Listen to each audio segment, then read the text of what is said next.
There's a misconception that Barack Obama has been an uncompromising progressive president, a view often shared among members of the media. As an example, here's Joe Scarborough on MSNBC.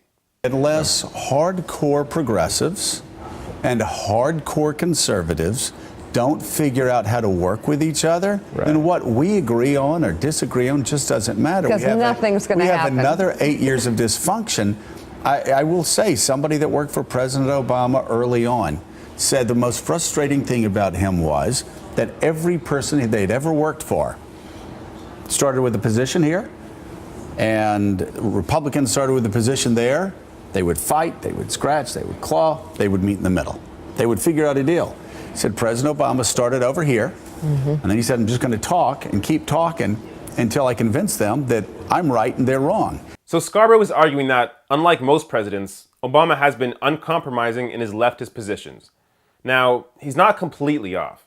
It is true to say that Obama has held firm on many of his positions coming into a discussion.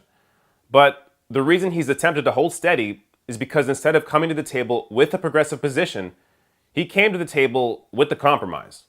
For example, healthcare. Instead of being progressive by pushing for single payer or even a public option, Obama came to the table with the Affordable Care Act, otherwise known as Obamacare. A similar version of Obamacare was introduced in the 90s by the Heritage Foundation, a conservative think tank supported by Republicans. Like Obamacare, it too contained a mandate requiring people to carry insurance coverage.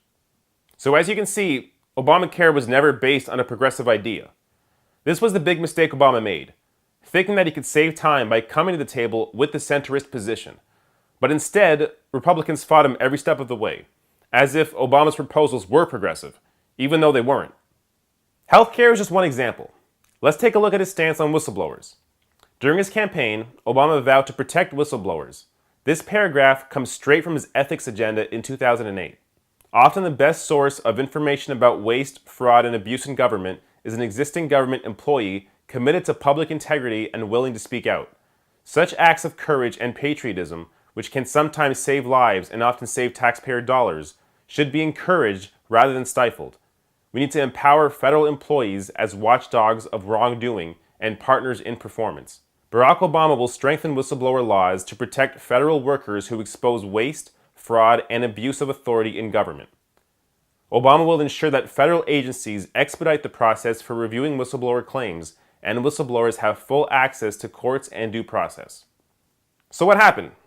Well, you tell me.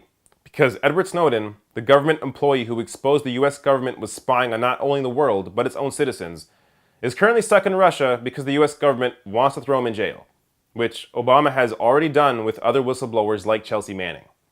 And don't get me started on Obama's drone strikes, or how he made Bush's tax cuts for the rich permanent, or his support for the TPP, or bailing out the banks and not prosecuting any of those responsible, or his weak policies to combat climate change. And there's been absolutely no discussion on stopping the failed war on drugs. So has Obama been an uncompromising progressive? What do you think?